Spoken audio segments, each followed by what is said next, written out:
ब्रह्म मुहूर्त में उठकर अपने घर से दूर जाकर मलमूत्र त्याग करे। खुद की या पेड़ की परछाई पर तथा गाय, सूर्य, आग, हवा, गुरु और द्विजातीय पुरुष के सामने समझदार व्यक्ति कभी मलमूत्र त्याग न करे। इसी तरह जुते हुए खेत में, फसल उगी भूमि पर, पशु बांधने की जगह पर, भीड़ भाड़ में, रास्ते के बीच में, नदी आदि तीर्थ स्थल पर, जल या जलाशय के किनारे, शमशान घाट या कब्रिस्तान में कभी मलमूत्र त्याग न करे। यदि कोई विशेष आपत्ति न हो और संभव हो तो मनुष्य को दिन के समय उत्तर दिशा की तरफ मुंह करके और रात के समय दक्षिण दिशा की तरफ मुंह करके पेशाब करे। मल यानी टट्टी के समय भूमि को तिनकों से और सिर व मुंह को कपड़े से ढक लेना चाहिए। उस जगह पर ज़्यादा देर तक बैठे न रहे। मल त्याग के वक्त मुंह बंद रखे। सगर बोले, हे दविश्रेष्ठ, आपने चारों आश्रम ब्रह्मचर्य, गृहस्थ, वानप्रस्थ, भिक्षु और चारों वर्णों ब्राह्मण, क्षत्रिय, वैश्य, शूद्र के कर्मों का वर्णन किया।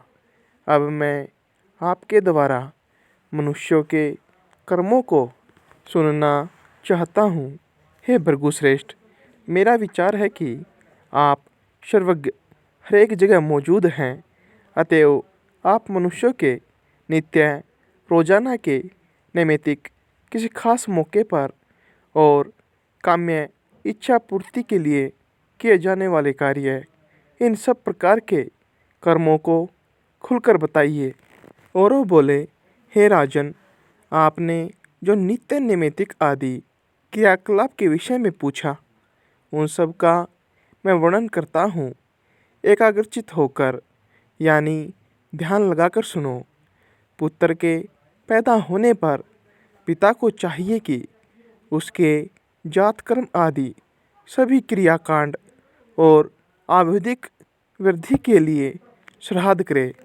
हे नरेश्वर, पुराभिमुख बैठाकर युगम ब्राह्मणों को भोजन करावे तथा द्विजातियों के व्यवहार के अनुसार देव और पितरपक्ष की तृप्ति के लिए श्राद्ध करे।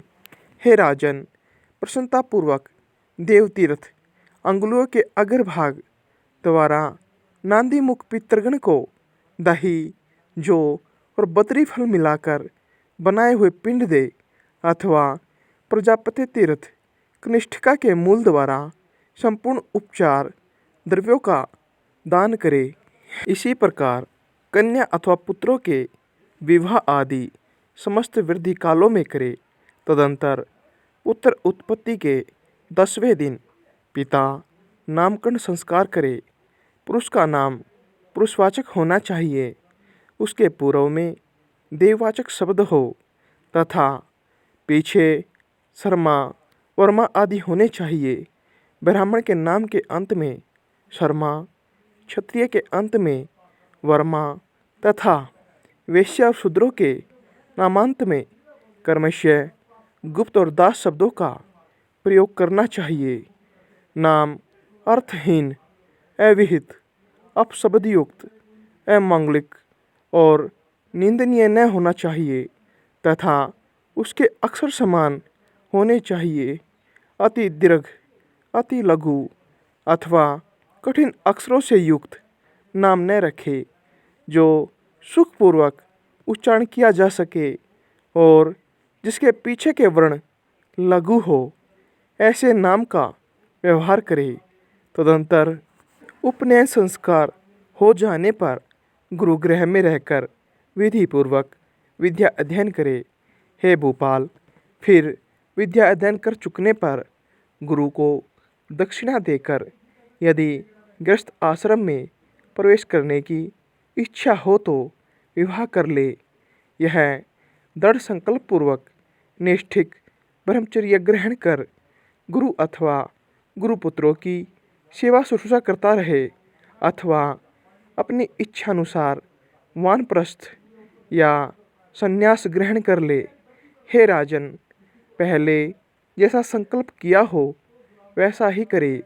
यदि विवाह करना हो तो अपने से तृतीयांश अवस्था वाली कन्या से विवाह करे तथा अधिक या अल्प केश वाली अथवा अति सांवली या पांडुवर्णा भूरे रंग की स्त्री से संबंध न करे, जिसके जन्म से ही अधिक या न्यून अंग हो, जो अपवित्र, रोमयुक्त, अकुलीना अथवा रोगिणी हो।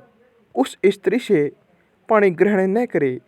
बुद्धिमान पुरुष को उचित है कि जो दुष्ट स्वभाव वाली हो, कटुभाषिणी हो, माता अथवा पिता के अनुसार अंगहीना हो, जिसके श्मश्रु मूछों के चिन्ह हो, जो पुरुष के से आकार वाली हो अथवा घर घर शब्द करने वाले अति मंद या गोल नेत्रों वाली हो, उस स्त्री से विवाह न करे।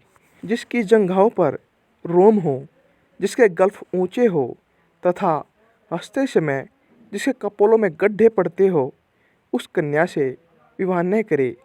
जिसकी कांति अत्यंत उदासीन न हो, नख पांडुवर्ण हो, नेत्र लाल हो तथा हाथ पैर कुछ भारी हो। बुद्धिमान पुरुष उस कन्या से संबंध न करे जो अति वामन अथवा अति दीर्घ हो, जिसकी भरकुटियाँ जुड़ी हुई हो, जिसके दांतों में अधिक अंतर हो तथा जो दंतुर अंगों से दांत निकले हुए मुख वाली हो, उस स्त्री से कभी विवाह न करे। हे राजन, मातृ पक्ष से 5वीं पीढ़ी तक और पितृ पक्ष से 7वीं पीढ़ी तक जिस कन्या का संबंध न हो, गृहस्थ पुरुष को नियमानुसार उसी से विवाह करना चाहिए। बाह्य, देव, अर्ष, प्रजापत्य, आसुर, गांधर्व, राक्षस और पैशाच, ये 8 प्रकार के विवाह है। इनमें से जिस विवाह को जिस वर्ण के लिए महर्षियों ने धर्मानुकूल कहा है, उसी के द्वारा दार परिग्रह करे, अन्य विधियों को छोड़ दे। इस प्रकार सहधर्मिणी को प्राप्त कर उसके साथ गृहस्थ धर्म का पालन करे, क्योंकि उसका पालन करने पर वह महान फल देने वाला होता है। श्री पराशर जी बोले, हे महामुने, व्यास जी के शिष्य वैशंपायन ने यजुर्वेद रूपी वृक्ष की 27 शाखाओं की रचना की और उन्हें अपने शिष्यों को पढ़ाया तथा शिष्यों ने भी क्रमशः ग्रहण किया। हे द्विज, उनका एक परम धार्मिक और सदैव गुरु सेवा में तत्पर रहने वाला शिष्य ब्रह्मरात का पुत्र याज्ञवल्क्य था। एक समय समस्त ऋषिगण ने मिलकर यह नियम किया कि जो कोई महामेरु पर स्थित हमारे इस समाज में सम्मिलित न होगा, उसको 7 रात्रियों के भीतर ही ब्रह्म हत्या लगेगी। हे द्विज, इस प्रकार मुनियों ने पहले जिस समय को नियत किया था, उसका केवल अकेले वैशंपायन ने ही अतिक्रमण कर दिया। इसके पश्चात उन्होंने प्रमादवश पैर से छुए हुए अपने भांजे की हत्या कर डाली। तब उन्होंने अपने शिष्यों से कहा, हे शिष्यगण, तुम सब लोग किसी प्रकार का विचार न करके मेरे लिए ब्रह्म हत्या को दूर करने वाला व्रत करो। तब याज्ञवल्क्य बोले, भगवान, ये सभी ब्राह्मण अत्यंत निस्तेज हैं, इन्हें कष्ट देने की क्या आवश्यकता है। मैं अकेला ही इस व्रत का अनुष्ठान करूँगा। यह सुनकर गुरु वैशंपायन जी ने क्रोधित होकर महामुनि याज्ञवल्क्य से कहा, अरे ब्राह्मणों का अपमान करने वाले, तूने मुझसे जो कुछ पढ़ा है वह सब त्याग दे। तू इन समस्त द्विज श्रेष्ठों को निस्तेज बताता है। मुझे तुझ जैसे आज्ञाभंगकारी शिष्य से कोई प्रयोजन नहीं है। याज्ञवल्क्य ने कहा, हे द्विज, मैंने तो भक्तिवश आपसे ऐसा कहा था, मुझे भी आपसे कोई प्रयोजन नहीं है। लीजिए, मैंने आपसे जो कुछ पढ़ा है वह मौजूद है। श्री पराशर जी बोले, ऐसा कह महामुनि याज्ञवल्क्य जी ने रुधिर से भरा हुआ मूर्तिमान यजुर्वेद वमन करके उन्हें दे दिया और स्वेच्छानुसार चले गए। हे द्विज, याज्ञवल्क्य द्वारा वमन की हुई उन यजुश्रुतियों को अन्य शिष्यों ने तितर बनकर ग्रहण कर लिया, इसलिए वे सब तैत्तिरीय कहलाए। हे मुनिशतम, जिन विप्रगण ने गुरु की प्रेरणा से ब्रह्म हत्या विनाशक व्रत का अनुष्ठान किया था, वे सब व्रताचरण के कारण यजुशाखाध्यायी चरक अधूर्य हुए। तदंतर याज्ञवल्क्य ने भी यजुर्वेद की प्राप्ति की इच्छा से प्राणों का संयम कर संयत चित्त से सूर्य भगवान की स्तुति की।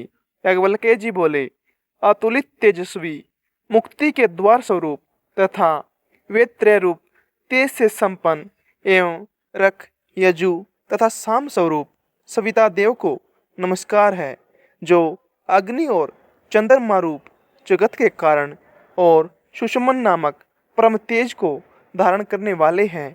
उन भगवान भास्कर को नमस्कार है। कला, काष्ठा, निमेष आदि काल ज्ञान के कारण तथा ध्यान करने योग्य परम ब्रह्म स्वरूप विष्णु में श्री सूर्य देव को नमस्कार है, जो अपनी किरणों से चंद्रमा को पोषित करते हुए देवताओं को तथा शवधारूप अमृत से पितृगण को तृप्त करते हैं।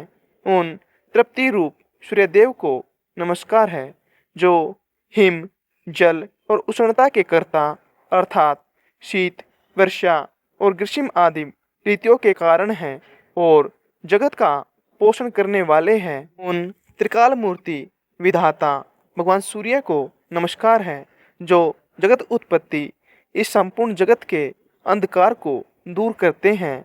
उन शतव मूर्तिधारी विश्वान को नमस्कार है, जिनके उदित हुए बिना मनुष्य सत्कर्म में प्रवृत्त नहीं हो सकते और जल शुद्धि का कारण नहीं हो सकता। उन भास्वान देव को नमस्कार है, जिनके किरण समूह का स्पर्श लोक कर्मानुष्ठान के योग्य होता है। उन पवित्रता के कारण शुद्ध स्वरूप सूर्य देव को नमस्कार है। भगवान सविता, सूर्य भास्कर और विवस्वान को नमस्कार है। देवता आदि समस्त भूतों के आदिभूत आदित्य देव को बारंबार नमस्कार है, जिनका तेजोमय रथ है, प्रज्ञा रूप ध्वजाएं हैं, जिन्हें छंदों में अमर अशोक गण वहन करते हैं तथा जो त्रिभुवन को प्रकाशित करने वाले नेत्र रूप हैं। उन सूर्य देव को मैं नमस्कार करता हूँ।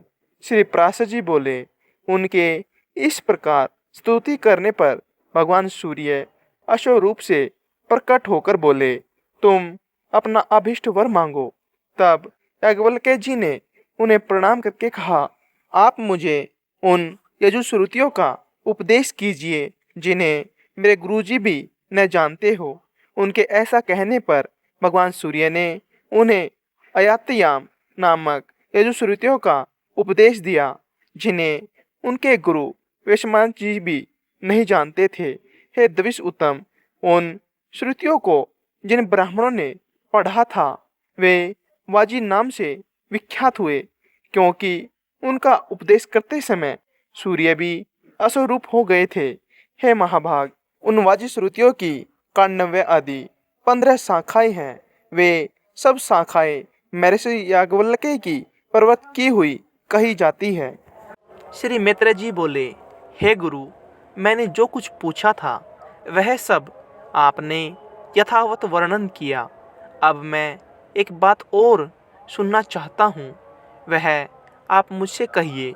हे महामुने, सातों द्वीप, सातों पाताल और सातों लोक, ये सभी स्थान जो इस ब्रह्मांड के अंतर्गत है, स्थूल, सूक्ष्म, सूक्ष्मतर, सूक्ष्म अति सूक्ष्म तथा स्थूल और स्थूलतर जीवों से भरे हुए हैं। हे मुनिशतम, एक अंगुल का 8वां भाग भी कोई ऐसा स्थान नहीं है जहाँ कर्म बंधन से बंधे हुए जीव न रहते हो। किंतु हे भगवान, आयु के समाप्त होने पर ये सभी यमराज के वशीभूत हो जाते हैं और उन्हीं के आदेशानुसार नरक आदि नाना प्रकार की यातनाएं भोगते हैं। तदंतर पाप भोग के समाप्त होने पर वे देव आदि योनियों में घूमते रहते हैं। सभी शास्त्रों का ऐसा ही मत है। अतः आप मुझे वह कर्म बताइए जिसे करने से मनुष्य यमराज के वशीभूत नहीं होता। मैं आपसे यही सुनना चाहता हूँ। श्री पराशर जी बोले, हे मुने, यही प्रश्न महात्मा नकुल ने पितामह भीष्म से पूछा था। उसके उत्तर में उन्होंने जो कुछ कहा था वह सुनो। भीष्म जी ने कहा, हे वत्स, पूर्व काल में मेरे पास एक कलिंग देशीय ब्राह्मण मित्र आया और उसने जो जो बातें जिस जिस प्रकार होने को कही थी वे सब ज्यों की त्यों हुई। इस प्रकार उसमें श्रद्धा हो जाने से मैंने उससे फिर कुछ और भी प्रश्न किए और उनके उत्तर में उस द्विज श्रेष्ठ ने जो जो बातें बतलाई उनके विपरीत मैंने कभी कुछ नहीं देखा। एक दिन जो बात तुम मुझसे पूछते हो वही मैंने उस कलिंग ब्राह्मण से पूछी। उस समय उसने उस मुनि के वचनों को याद करके कहा कि उस जाति समर ब्राह्मण ने यम और उनके दूतों के बीच में जो संवाद हुआ था वह अति गूढ़ रहस्य मुझे सुनाया था। वही मैं तुमसे कहता हूँ। कलिंग बोला। अपने अनुचर को हाथ में पास लिए देखकर यमराज ने उसके कान में कहा, भगवान मधुसूदन के शरणागत व्यक्तियों को छोड़ देना, क्योंकि मैं वैष्णव से अतिरिक्त और सब मनुष्य का ही स्वामी हूँ। देव पूज्य विधाता ने मुझे यम नाम से लोगों के पाप पुण्य का विचार करने के लिए नियुक्त किया है। मैं अपने गुरु श्री हरि के वशीभूत हूँ, स्वतंत्र नहीं हूँ। भगवान विष्णु मेरा भी नियंत्रण करने में समर्थ है। जिस प्रकार सुवर्ण भेद रहित और एक होकर भी कटक, मुकुट तथा कर्णिका आदि के भेद से नाना रूप प्रतीत होता है, उसी प्रकार एक ही हरि का देवता, मनुष्य और पशु आदि नानाविध कल्पनाओं से निर्देश किया जाता है। जिस प्रकार वायु के शांत होने पर उसमें उड़ते हुए परमाणु पृथ्वी से मिलकर एक हो जाते हैं, उसी प्रकार गुण शोभ से उत्पन्न हुए समस्त देवता, मनुष्य और पशु आदि उस सनातन परमात्मा से लीन हो जाते हैं, जो भगवान के सुरवंदित चरण कमलों की परमार्थ बुद्धि से वंदना करता है। घृत आहुति से प्रज्वलित अग्नि के समान समस्त पाप बंधन से मुक्त हुए उस पुरुष को तुम दूर से ही छोड़कर निकल जाना। यमराज के ऐसे वचन सुनकर पास हस्त यमदूत ने उनसे पूछा, प्रभो, सबके विधाता भगवान हरि का भगत कैसा होता है, यह आप मुझसे कहिए। यमराज बोले, जो पुरुष अपने वर्ण धर्म से विचलित नहीं होता, अपने सुहृदय और विपक्षियों के प्रति समान भाव रखता है, किसी का धन हरण नहीं करता तथा किसी जीव की हिंसा नहीं करता, उस अत्यंत राग आदि शून्य और निर्मल चित्त व्यक्ति को भगवान विष्णु का भगत जानो। जिस निर्मल मति का चित्त कली कल्मश रूप मल से मलिन नहीं हुआ और जिसने अपने हृदय में श्री जनार्दन को बसाया हुआ है, उस मनुष्य को भगवान का अतीव भगत समझो। जो एकांत में पड़े हुए दूसरे के सोने को देखकर भी उसे अपनी बुद्धि द्वारा तिनके के समान समझता है और निरंतर भगवान का अनन्य भाव से चिंतन करता है, उस नरश्रेष्ठ को विष्णु का भक्त जानो। कहाँ तो स्फटिका गिरिशिला के समान अति निर्मल भगवान विष्णु और कहाँ मनुष्य के चित्त में रहने वाले राग द्वेष आदि दोष। हिमकर चंद्रमा के किरण जाल में अग्नि तेज की उष्णता कभी नहीं रह सकती है। जो व्यक्ति निर्मल चित्त, मत्सर रहित, प्रशांत, शुद्ध चरित्र, समस्त जीवों का सुहृदय, प्रिय और हितवादी तथा अभिमान एवं माया से रहित होता है, उसके हृदय में भगवान वासुदेव सर्वदा विराजमान रहते हैं। उन सनातन भगवान के हृदय में विराजमान होने पर पुरुष इस जगत में सौम्य मूर्ति हो जाता है। जिस प्रकार नवीन साल वृक्ष अपने सौंदर्य से ही भीतर भरे हुए अति सुंदर पार्थिव रस को बतला देता है, हे दूत, यम और नियम के द्वारा जिनकी पाप राशि दूर हो गई है, जिनका हृदय निरंतर श्री अच्युत में ही आसक्त रहता है तथा जिनमें गर्व, अभिमान और मात्सर्य का लेस भी नहीं रहा है, उन मनुष्यों को तुम दूर से ही त्याग देना। यदि खड्ग, शंख और गदाधारी अव्यय आत्मा भगवान हरि हृदय में विराजमान है, तो उन पाप नाशक भगवान के द्वारा उसके सभी पाप नष्ट हो जाते हैं। सूर्य के रहते हुए भला अंधकार कैसे ठहर सकता है? जो पुरुष दूसरों का धन हरण करता है, जीवों की हिंसा करता है तथा मिथ्या और कटु भाषण करता है, उस अशुभ कर्मोन्मत्त दुष्ट बुद्धि के हृदय में भगवान अनंत नहीं टिक सकते। जो कुमति दूसरों के वैभव को नहीं देख सकता, जो दूसरों की निंदा करता है, साधुजनों का अपकार करता है तथा न तो श्री विष्णु भगवान की पूजा ही करता है और न दान ही देता है, उस अधम के हृदय में श्री जनार्दन का निवास कभी नहीं हो सकता। जो दुष्ट बुद्धि अपने परम सुहृदय बंधु बांधव, स्त्री, पुत्र, कन्या, पिता तथा भृत्य वर्ग के प्रति अर्थ तृष्णा प्रकट करता है, उस पापाचारी को भगवान का भगत मत समझो। जो दुर्बुद्धि पुरुष असत्कर्मों में लगा रहता है, नीच पुरुषों के आचार और उन्हीं के संग में उन्मत्त रहता है तथा नित्य प्रति पाप में कर्म बंधन से ही बंधता जाता है, वह मनुष्य रूप पशु ही है। वह भगवान वासुदेव का भगत नहीं हो सकता। यह सकल प्रपंच और मैं एक परम पुरुष परमेश्वर वासुदेव ही हूँ। हृदय में भगवान अनंत के स्थित होने से जिनकी ऐसी स्थिर बुद्धि हो गई हो, उन्हें तुम दूर से ही छोड़कर चले जाना।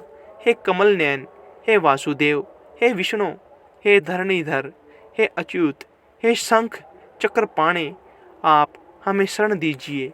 जो लोग इस प्रकार पुकारते हुए उन निष्पाप व्यक्तियों को तुम दूर से ही त्याग देना। जिस पुरुष श्रेष्ठ के अंतकरण में वे अव्यय आत्मा भगवान विराजते हैं, उसका जहाँ तक दृष्टिपात होता है, वहाँ तक भगवान के चक्कर के प्रभाव से अपने बल वीर्य नष्ट हो जाने के कारण तुम्हारी अथवा मेरी गति नहीं हो सकती। वह महापुरुष तो अन्य वैकुंठ आदि लोगों का पात्र है। कालिंग बोला, हे क्रूवर, अपने दूत को शिक्षा देने के लिए सूर्यपुत्र धर्मराज ने उससे इस प्रकार कहा। मुझसे यह प्रसंग उस जाति समर मुनि ने कहा था और मैंने यह संपूर्ण कथा तुमको सुना दी है। श्री विषम जी बोले, हे नकुल, पूर्व काल में कलिंग देश में आए हुए उस महात्मा ब्राह्मण ने प्रसन्न होकर मुझे यह सब विषय सुनाया था। हे वत्स, वही संपूर्ण वृत्तांत जिस प्रकार की इस संसार सागर में एक विष्णु भगवान को छोड़कर जीव का और कोई भी रक्षक नहीं है, मैंने ज्यों का त्यों तुम्हें सुना दिया। जिसका हृदय निरंतर भगवत परायण रहता है, उसका यम, यमदूत, यमपास, यमदंड अथवा यम यातना कुछ भी नहीं बिगाड़ सकते। श्री मित्र जी बोले, हे भगवान, जो लोग संसार को जीतना चाहते हैं, वे जिस प्रकार जगत उत्पत्ति भगवान विष्णु की उपासना करते हैं, वह वर्णन कीजिए। हे महामुने, उस गोविंद की आराधना करने पर आराधन प्रायण पुरुष को जो फल मिलता है, वह भी मैं सुनना चाहता हूँ। श्री पराशर जी बोले, हे मित्र, तुम जो कुछ पूछते हो, यही बात महात्मा सगर ने औरव से पूछी थी। उसके उत्तर में उन्होंने जो कुछ कहा वह मैं तुमको सुनाता हूँ। हे मुनिश्रेष्ठ, सगर ने भृगुवंशी महात्मा औरव को प्रणाम करके उनसे भगवान विष्णु की आराधना के उपाय और विष्णु की उपासना करने से मनुष्य को जो फल मिलता है उसके विषय में पूछा था। उनके पूछने पर औरव ने यत्न पूर्वक जो कुछ कहा था वह सब सुनो। औरव बोले, भगवान विष्णु की आराधना करने से मनुष्य भूमंडल संबंधी समस्त मनोरथ, स्वर्ग, स्वर्ग से भी श्रेष्ठ ब्रह्म पद और परम निर्वाण पद भी प्राप्त कर लेता है। हे राजेंद्र, वह जिस जिस फल की जितनी जितनी इच्छा करता है, अल्प हो या अधिक, श्री अच्युत की आराधना से निश्चय ही यह सब प्राप्त कर लेता है। हे भूपाल, तुमने जो पूछा कि श्री हरि की आराधना किस प्रकार की जाए, वह सब मैं तुमसे कहता हूँ, सावधान होकर सुनो। जो पुरुष वर्ण आश्रम धर्म का पालन करने वाला है, वही परम पुरुष विष्णु की आराधना कर सकता है। उनको संतुष्ट करने का और कोई मार्ग नहीं है। हे नरप, यज्ञों का यजन करने वाला पुरुष यन विष्णु का ही यजन करता है। जप करने वाला उन्हीं का जप करता है और दूसरों की हिंसा करने वाला उन्हीं की हिंसा करता है, क्योंकि भगवान हरि सर्वभूत में है। अतः सदाचार युक्त पुरुष अपने वर्ण के लिए विहित धर्म का आचरण करते हुए श्री जनार्दन की ही उपासना करता है। हे पृथ्वीपते, ब्राह्मण, क्षत्रिय, वैश्य और शूद्र अपने अपने धर्म का पालन करते हुए ही विष्णु की आराधना करते हैं, किसी अन्य प्रकार से नहीं। जो पुरुष दूसरों की निंदा, चुगली अथवा मिथ्या भाषण नहीं करता तथा ऐसा वचन भी नहीं बोलता जिससे दूसरों को खेद हो, उससे निश्चय ही भगवान केशव प्रसन्न हो रहते हैं। हे राजन, जो पुरुष दूसरों की स्त्री, धन और हिंसा में रुचि नहीं करता, उससे सर्वदा ही भगवान केशव संतुष्ट रहते हैं।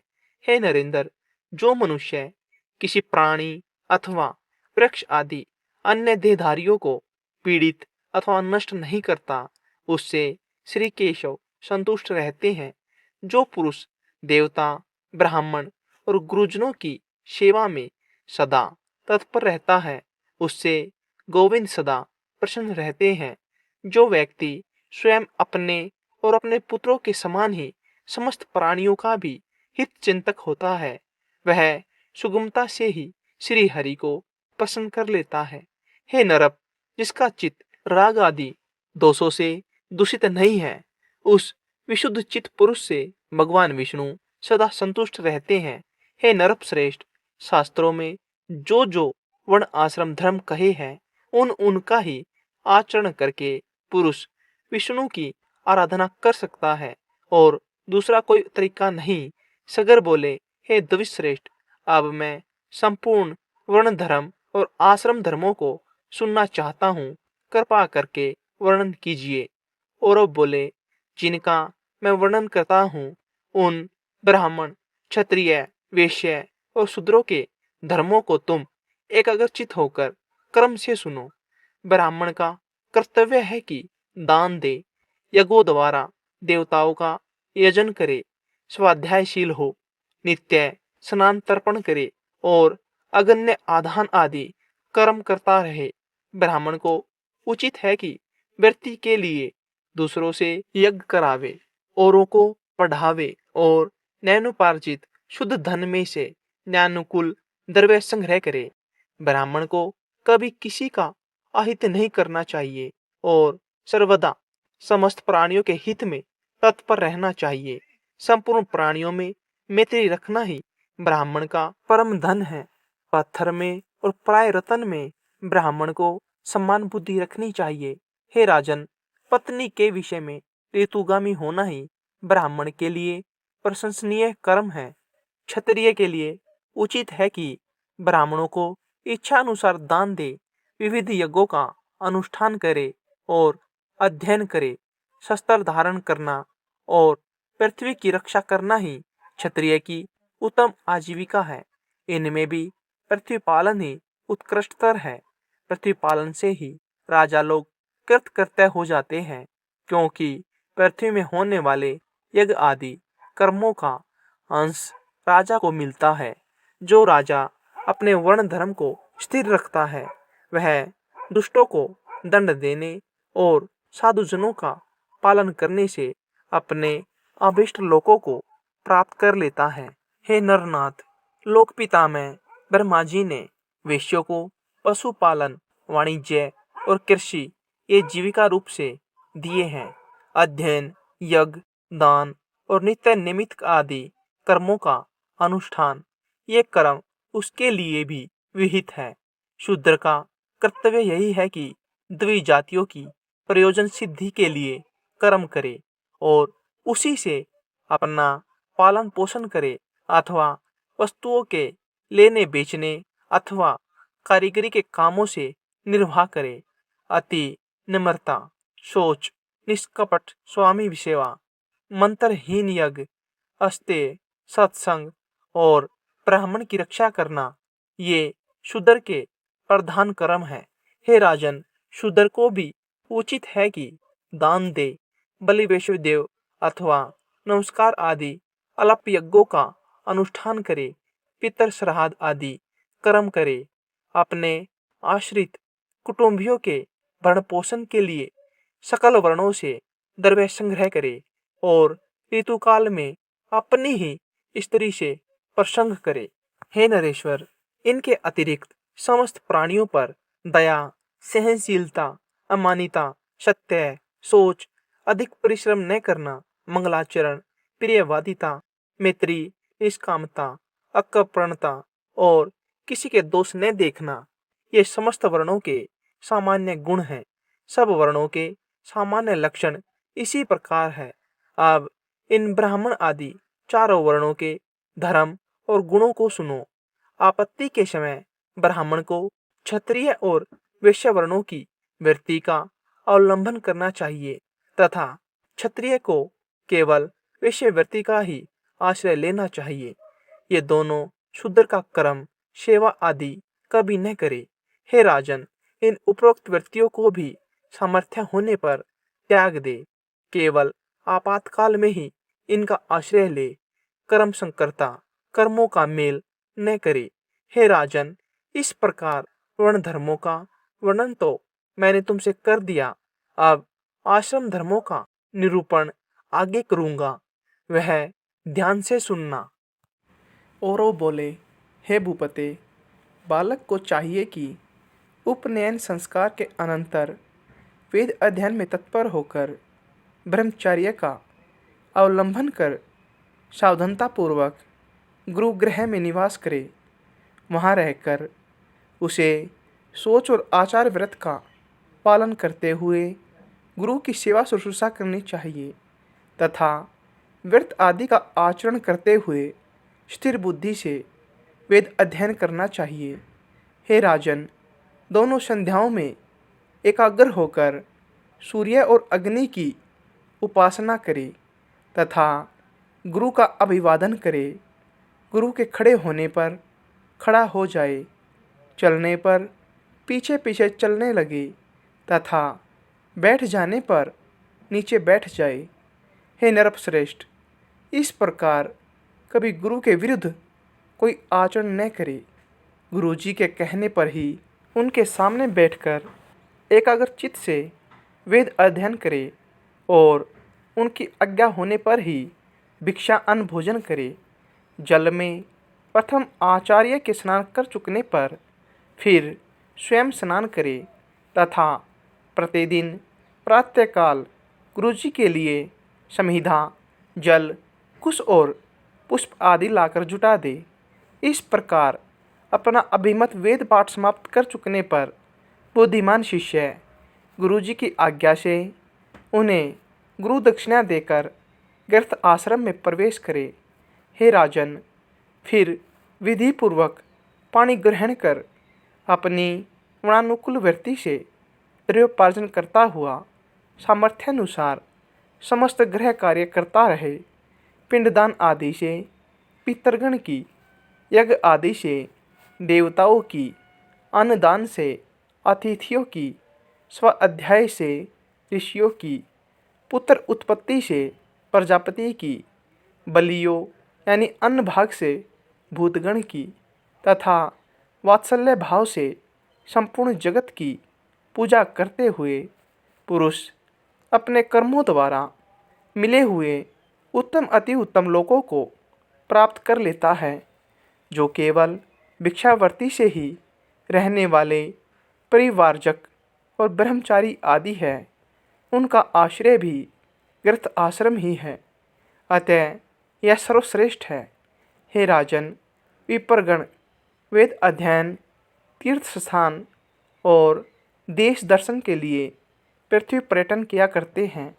उनमें से जिनका कोई निश्चित गृह अथवा भोजन प्रबंध नहीं होता और जो जहाँ सायकाल हो जाता है वहीं ठहर जाते हैं, उन सब का आधार और मूल गृहस्थ आश्रम ही है। हे राजन, ऐसे लोग जब घर आवे तो उनका कुशल प्रश्न और मधुर वचनों से स्वागत करे तथा शैया, आसन और भोजन के द्वारा उनका यथाशक्ति सत्कार करे। जिसके घर से अतिथि निराश होकर लौट जाता है, उसे अपने समस्त दुष्कर्म देकर वह अतिथि उसके पुण्य कर्मों को स्वयं ले जाता है। गृहस्थ के लिए अतिथि के प्रति अपमान, अहंकार और दंभ का आचरण करना, उसे देकर पछताना, उस पर प्रहार करना अथवा उससे कटु भाषण करना उचित नहीं है। इस प्रकार जो गृहस्थ अपने परम धर्म का पूर्णतया पालन करता है, वह समस्त बंधनों से मुक्त होकर अत्युत्तम लोकों को प्राप्त कर लेता है। हे राजन, इस प्रकार गृहस्थोचित कार्य करते करते जिसकी अवस्था ढल गई हो, उस गृहस्थ को उचित है कि स्त्री को पुत्रों के प्रति सौंप कर अथवा अपने साथ लेकर वन को चला जाए। वहाँ पत्र, मूल, फल आदि का आहार करता हुआ लोभ, श्मश्रु, दाढ़ी, मूछ और जटाओं को धारण कर पृथ्वी पर शयन करे और मुनिवृत्ति का अवलंबन कर सब प्रकार अतिथि की सेवा करे। उसे चरम, कांस और कुशाओं से अपना बिछोना तथा ओढ़ने का वस्त्र बनाना चाहिए। हे नरेश्वर, उस मुनि के लिए त्रिकाल स्नान का विधान है। इसी प्रकार देव पूजन, होम, सब अतिथियों का सत्कार, भिक्षा और बलि वैश्वदेव भी उसके विहित कर्म हैं। हे राजेंद्र, वनस्पति तेल आदि को शरीर में मलना और शीतोष्ण को सहन करते हुए तपस्या में लगे रहना उसके प्रशस्त कर्म हैं। जो वानप्रस्थ मुनि इन नियत कर्मों का आचरण करता है, वह अपने समस्त दोषों को अग्नि के समान भस्म कर देता है और नित्य लोकों को प्राप्त कर लेता है। हे नरप, पंडितगण जिस चतुर्थ आश्रम को भिक्षु आश्रम कहते हैं, अब मैं उसके स्वरूप का वर्णन करता हूँ। सावधान होकर सुनो। हे नरेंद्र, तृतीय आश्रम के अनंतर पुत्र, द्रव्य और स्त्री आदि के स्नेह को सर्वथा त्याग कर तथा मत्सर्य को छोड़कर चतुर्थ आश्रम में प्रवेश करे। हे पृथ्वीपते, भिक्षु को उचित है कि अर्थ, धर्म और काम रूप त्रिवर्ग संबंधी समस्त कर्मों को छोड़ दे, शत्रु मित्र आदि में समान भाव रखे और सभी जीवों का सुहृद हो। निरंतर समाहित रहकर जरायुज अंडज और स्वदेश आदि समस्त जीवों से मन, वाणी अथवा कर्म द्वारा कभी द्रोह न करे तथा सब प्रकार की आसक्तियों को त्याग दे। ग्राम में 1 रात और पूर्व में 5 रात्रि तक रहे तथा इतने दिन भी तो इस प्रकार रहे जिससे किसी से प्रेम अथवा द्वेष न हो। जिस समय घरों में अग्नि शांत हो जाए और लोग भोजन कर चुके, उस समय प्राण रक्षा के लिए उत्तम वर्णों में भिक्षा के लिए जाए। परिवारजक को चाहिए कि काम, क्रोध तथा दर्प, लोभ और मोह आदि समस्त दुर्गुणों को छोड़कर ममता शून्य होकर रहे। जो मुनि समस्त प्राणियों को अभयदान देकर विचरता है, उसको किसी से भी कोई भय नहीं होता। जो ब्राह्मण चतुर्थ आश्रम में अपने शरीर में स्थित प्राण आदि सहित जठराग्नि के उद्देश्य से अपने मुख में भिक्षा अनुरूप हवि से हवन करता है, वह ऐसा अग्निहोत्र करके अग्निहोत्रियों के लोकों को प्राप्त हो जाता है। जो ब्राह्मण ब्रह्म से भिन्न सभी मिथ्या है, संपूर्ण जगत भगवान का ही संकल्प है, बुद्धि योगी से युक्त होकर यथाविधि आचरण करता हुआ उस मोक्ष आश्रम का पवित्रता और सुखपूर्वक आचरण करता है, वह निरिबंधन अग्नि के समान शांत होता है और अंत में ब्रह्मलोक प्राप्त करता है।